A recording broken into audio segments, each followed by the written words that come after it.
চালিয়েছে। এবার তুমি বাজাও, ওটা বাজাও। না এখানে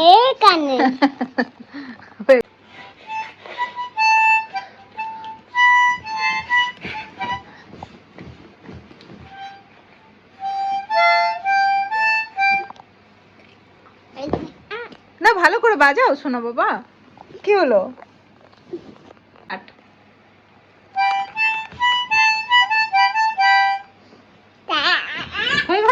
কেমন আছো তোমরা? আশা করছি তোমরা সকলে ভালো আছো। আজকে আবার একটা দিন নিয়ে চলে এসেছি। আমার শরীর একটু খারাপ ছিল, সেই জন্য কয়েকদিন আপডেট দেওয়া হয়নি। এখন দেখতে পাচ্ছ, ভাবলাম বসে আছি যখন তোমাদের সাথে একটু চিটচ্যাট করা যাক। আর কাজও চলছে সাথে সাথে। কিয়ানের নতুন এক্সপেরিমেন্ট তোমরা দেখলে নিশ্চয়ই। ও মাউথ অর্গান বাজাতে শিখেছে। আই ডোন্ট নো হোয়াই, মানে কে ওকে স্কিলটা দিয়েছে। ও নিজে থেকে এটা বাজাতে শিখে গেছে। আর মাউথ অর্গানটা ওর বাবা কালকে রাতে নিয়ে এসেছে।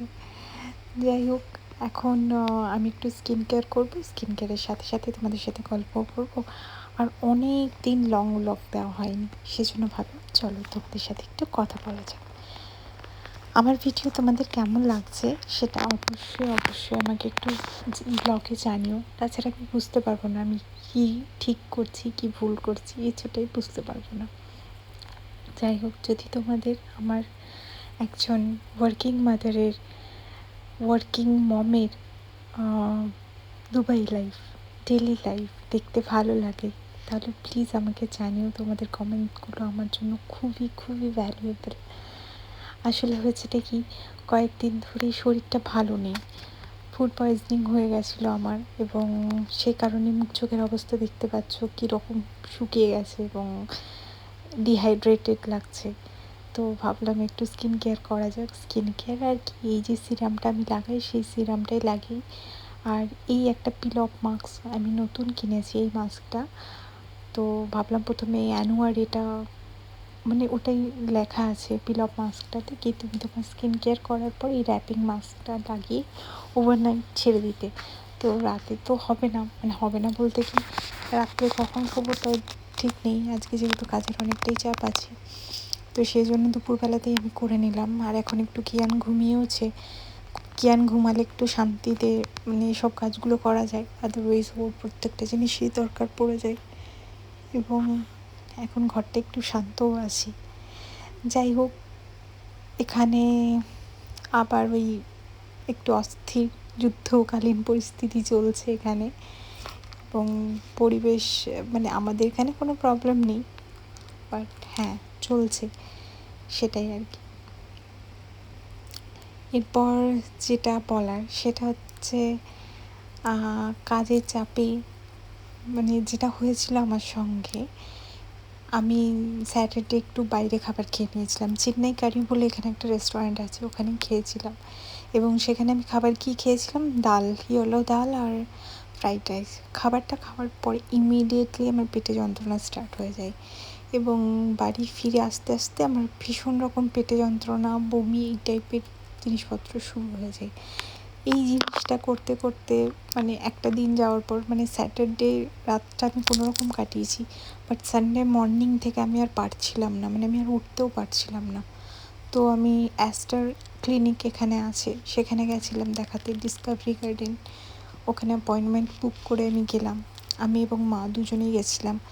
মায়ের একটু শরীরটা খারাপ ছিল, মাকে নিউরোলজিস্টের সাথে অ্যাপয়েন্টমেন্ট নেওয়া ছিল। মায়ের চেক আপ হয়েছে, মা টাচউড ভালো আছে, এবং ডক্টরও বলেছেন কি মায়ের কোনো কিছু সেরকম সিভিয়ার কিছু না, ওটা জাস্ট ফ্রোজেন শোল্ডার থেকেই হয়েছে। যাই হোক, এরপর ওই দেখানোর সময়ই আমি আমার ডাক্তারটাও দেখিয়ে নিয়েছিলাম, যদিও আমার খুব একটা ভালো লাগেনি। আমাকে যে ওআরএসটা দিয়েছে সেটা ভীষণ বাজে খেতে, এবং ওষুধটাও আমার খুব একটা ভালো লাগেনি। খেয়েছি ওষুধ খাওয়ার পরেই যে মুখ চোখের অবস্থা একদমই বিচ্ছিরি একটা ব্যাপার হয়ে গেছে। পুজোর আগে মানুষ কোথায় একটু গ্লো, কোথায় কি একটু ঠিকঠাক থাকবে, স্কিন একদম টিপটপ থাকবে, ফিটফাট হবে, আমার তো উল্টোই হচ্ছে দেখছি। যাই হোক, এখন তো তোমরা দেখতেই পাচ্ছ আমি মেডিকিউবের কোলাজেন র্যাপিং মাস্কটা ইউজ করলাম। দেখা যাক কিছু ভালো ফল পাওয়া যায় কি পাওয়া যায় না। আমার অনেস্ট রিভিউ দেখতে পাবে, কেন কি এটা আমার হার্ড অ্যান্ড মানি দিয়ে কেনা।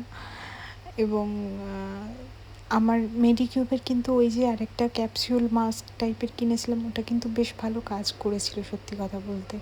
এবং ওইটা ইউজ করে দেখেছি, বেশ ভালো। এখানে মা এসেছিল কিয়ানকে নিয়ে যাওয়ার জন্য। কিয়ান তো যাবে না, ঘুমাচ্ছে এখন, সেই জন্য। এই যে সময় পরিস্থিতি কখন কিভাবে যে বদলে যাচ্ছে কিছু বুঝতেই পারছি না। যাই হোক, এখন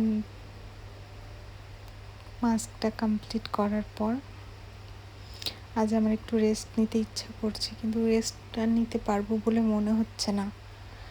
তারপর অফিসের কাজের পর রাতের ডিনারে কিছু একটা বানাতে হবে। ভেবেছি কিছু লাইট খাবার বানাবো, কারণ এমনিতেও মশলাওয়ালা খাবার আমার ঠিক পোষায় না, আর খেলে শরীর আরও খারাপ হয়ে যাবে, সেটাই আসল কারণ। আচ্ছা, এই মাস্কটা আমি 3-4 ঘন্টা মতো রেখে দিয়েছিলাম। 3-4 ঘন্টা পরেই আমি এটাকে পিল অফ করেছি। এই যে দেখতে পাচ্ছেন গ্লোটা, দেখতে পাচ্ছেন ইনসেন একটা গ্লো পেয়েছি আমি। এরপর এই স্যাটিসফাইং এই জিনিসটা আমার বেশ ভালো লেগেছে, কিন্তু জেনুইনলি এটা কিন্তু খুব ভালো কাজ করেছে। আমি জানি না এটা কতদিন থাকবে এই গ্লোটা, সেটা আমি জানি না, বাট হ্যাঁ, একদমই যে স্কিনটা ডাল হয়ে গেছিলো সেটার থেকে তো ডেফিনেটলি একটা বেটার কন্ডিশনে হাইড্রেটেড ফর্ম, আর পোরগুলো ভীষণভাবে মিনিমাইজ করে দিয়েছে। স্কিনের মধ্যে একটা ইলাস্টিসিটি ডেভেলপ করেছে, সেটা সব কিছুই আপনাদের সামনেই আপনারা দেখতে পাচ্ছেন। তো আমার তো বেশ ভালো লেগেছে সত্যি কথা বলতে। এই যে পিল অফ ব্যাপারটা না, এটা আমার বেশ ভালো লাগে, বেশ স্যাটিসফাইং ফিল হচ্ছিল যখন আমি এটা তুলছিলাম। তারপর যদিও আমাকে লাস্টে জল দিয়ে ধুতে হয়েছে সবটাই, এবং আপনারা পরে রেজাল্ট দেখতেই পাবেন কেমন কী লাগছে না লাগছে। আমাকে কিন্তু অবশ্যই জানাবেন আপনারা যদি এই পিল অফ মাস্কটা ইউজ করে থাকেন, তো আপনাদের কেমন কি রেজাল্ট এসেছে সেটা জানাবেন। আমার ডে 1-এর রেজাল্ট আমি ডেফিনেটলি স্যাটিসফাইড। আর রিলেটেড টু ইউজেস আমি বলবো এটা মনে হয় উইকে থ্রাইস বা টুয়াইস ইউজ করা যায়, এভরিডে ইউজের নয়। এটা কোনো কিছুই এভরিডে ইউজ করা উচিত না। আর কোনো কিছুই এভরিডে, সিরাম টিরাম তো আলাদা ব্যাপার, বাট এটা যেহেতু মাস্ক কখনোই এভরিডে ইউজ করা উচিত না।